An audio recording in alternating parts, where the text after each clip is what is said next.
School trip, जहां सभी बच्चे हंसी खुशी मौज मस्ती करते हुए जा रहे थे। लेकिन आगे उनके साथ कुछ ऐसा हुआ कि वो स्कूल ट्रिप मौत की ट्रिप में बदल गई। आइए जानते हैं कि आखिर ऐसा क्या हुआ उन बच्चों के साथ।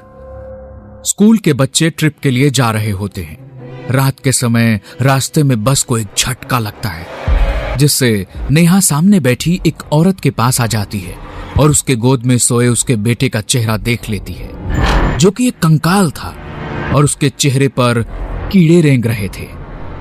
दिल्ली के स्कूल से नैनीताल के लिए एक स्कूल ट्रिप पर जा रहा होता है, जिसमें सभी बच्चे हंसते नाचते जा रहे थे। धीरे धीरे रात बढ़ने लगती है और बस अब नैनीताल के पहाड़ों पे चलने लगती है और बच्चे नाच रहे थे कि तभी अचानक ही ड्राइवर ब्रेक लगा देता है। क्या हुआ ड्राइवर, ऐसे बीच रास्ते में बस क्यों रोक दी? मैडम जी, वो देखो एक औरत जो बस के सामने आ गई है। मदद जी, मेरी मदद करो। मेरा घर ऊपर पहाड़ी की तरफ है और रात काफी हो गई है। मुझे भी बस में बिठा लो, मेरा बच्चा काफी छोटा है, मदद करो मेरी। टीचर बाकी सभी टीचर से बात करके उस औरत को बस में बिठा लेती है। उसी बस में नेहा अपनी दोस्त पूजा और उसके भाई रोहन के साथ इस ट्रिप पे आई थी।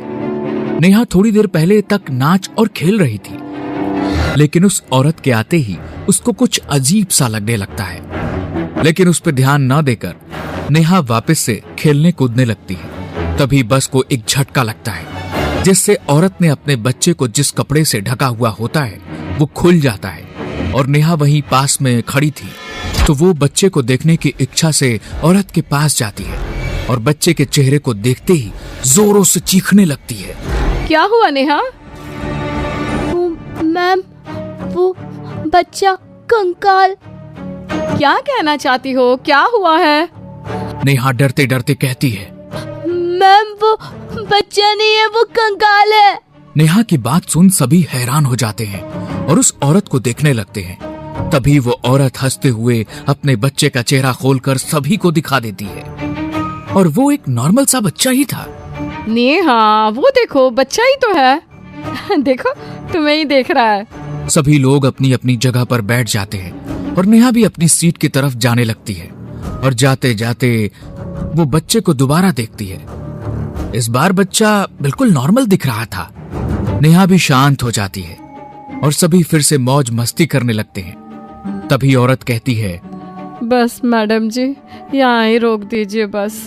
और वो औरत बस से उतर जाती है और जाते वक्त उसके बच्चे का खिलौना बस में ही गिर जाता है, जो रोहन उठाकर अपने पास रख लेता है।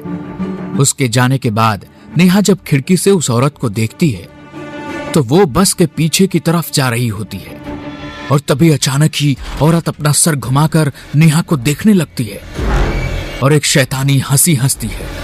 तभी नेहा अपनी टीचर को देखने को कहती है। तभी वो औरत अपना सिर वापस से घुमाकर नीचे की तरफ को ही जाने लगती है। मैम, मैं सच कह रही हूँ, वो बिना घुमे ही पूरा सर घुमाकर मुझे देख रही थी। नेहा, मुझे लगता है तुम कुछ ज्यादा ही थक गई हो। और इतनी ही देर में बहुत तेज आवाज होती है और बस एक बार फिर रुक जाती है। क्या हुआ?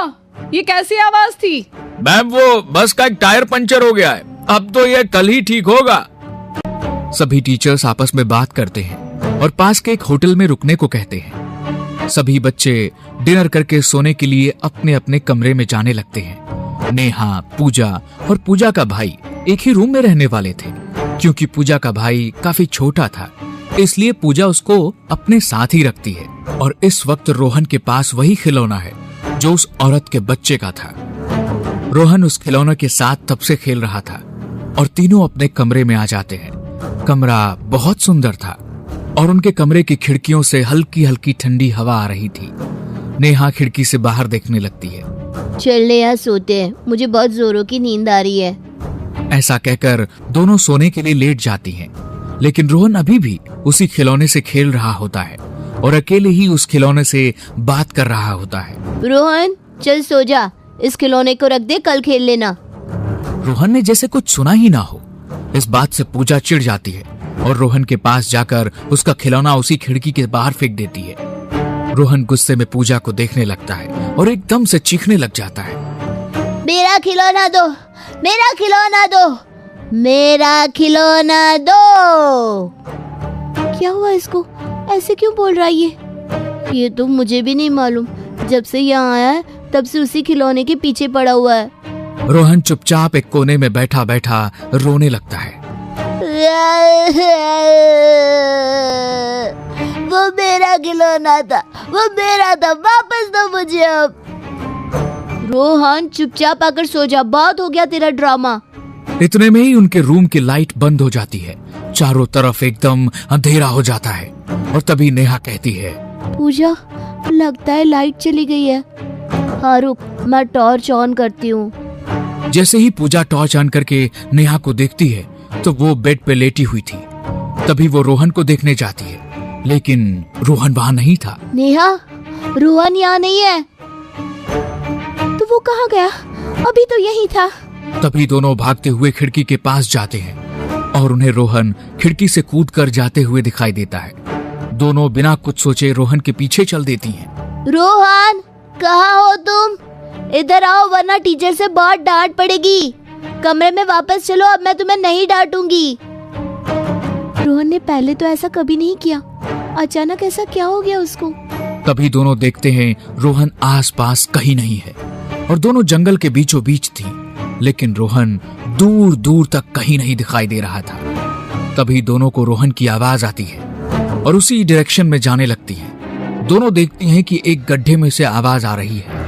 दोनों उस गड्ढे के पास जाती हैं और देखती हैं कि उसमें तो वही खिलौना पड़ा हुआ है जिससे रोहन खेल रहा था और उसी खिलौने से आवाज आने लगती है। दीदी बचाओ मुझे, यहाँ से निकालो मुझे यहाँ अकेले डर लग रहा है।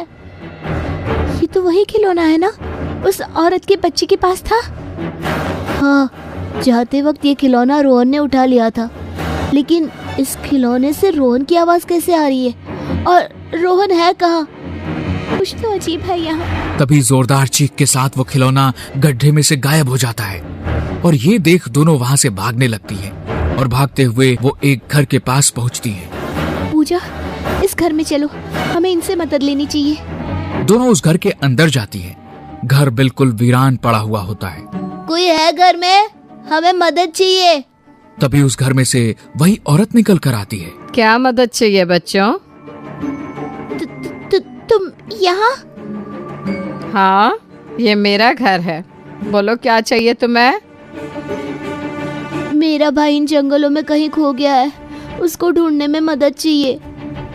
मैं कहीं नहीं जा सकती, मेरा बच्चा घर पर अकेला है। तभी नेहा की नजर बच्चे के हाथ पे जाती है जिसके पास रोहन जैसा ही एक और खिलौना था। ये देख नेहा उस बच्चे के हाथ से वो खिलौना छीन लेती है। ये तुमने क्या किया? वापस दो जल्दी से, ये मेरे बेटे का है, तुम्हें इसकी सजा जरूर मिलेगी। ये खिलौना तो रोहन के पास भी था। कहाँ है रोहन? क्या किया है तुमने उसके साथ? तभी औरत की गोद में बच्चा रोने लगता है और वो बच्चा रोहन होता है जिसकी आंखें अब लाल लाल हो रखी थी। और ये देख नेहा उस खिलौने को घर के बाहर फेंक देती है। रोहन उल्टा दीवार पे चलते हुए घर से बाहर चला जाता है और वो औरत देखते ही देखते खौफनाक चुड़ैल में बदल जाती है और हवा में उड़ते हुए दोनों के पीछे पड़ जाती है। पूजा और नेहा वहां से भागते भागते घर के बाहर आ जाते हैं जहां उन्हें रोहन भी दिखाई दे जाता है, लेकिन अब वो एक खिलौने में बदल चुका था। पूजा और नेहा दोनों अपनी जान बचाते हुए जंगल से बाहर जाने लगते हैं कि तभी पूजा को रोहन की आवाज आती है। दीदी, मुझे यहाँ छोड़कर मत जाओ, मेरे पास रुक जाओ तुम भी। देखो ना मुझे कितनी चोट लगी है, मुझे बहुत दर्द हो रहा है दीदी। पूजा, वो रोहन नहीं है, मत जाओ आगे, वो तुम्हें भी मार देगी। वो चुड़ैल है, रोहन को उसने पहले ही मार दिया है, अब वो तुम्हें भी मार देगी। मत जाओ उसके पास। नहीं, वो रोहन है, मुझे बुला रहा है, मुझे उसके पास जाना है। वो देखो, वो रोहन है, उसको कितनी चोट लगी है। और पूजा रोहन के पास जाती है। तभी वहां वही औरत आ जाती है और पूजा और रोहन को अपने साथ उड़ाकर ले जाती है। ये देख नेहा वहां से भागने लगती है और भागते भागते रोड पे आ जाती है और थक कर बेहोश हो जाती है। और अगले दिन वह जब उठती है तो देखती है कि जंगल से पूजा और रोहन दोनों की डेड बॉडी मिली है। किसी को मालूम नहीं होता कि आखिर दोनों के साथ क्या हुआ था। तभी उस गांव का एक आदमी कहता है कि यहां जंगल में एक औरत अपने बेटे के साथ रहा करती थी और एक दिन होटल बनाने के लिए कुछ लोग उसकी जमीन को कब्जे में करने के लिए गए और उसके मना करने पर उसके बेटे और उसको पहाड़ से फेंक कर मार दिया था। तब से उसकी आत्मा यहां पर आने वाले बच्चों को मार देती है और अपने साथ ले जाती है। अगर इस बारे में पहले पता होता तो शायद स्कूल वाले ट्रिप लेकर यहां नहीं आते और ना ही पूजा और रोहन की जान जाती। तभी नेहा देखती है रोहन का खिलौना उसकी लाश के पास है और उसकी आंखें चमक रही हैं।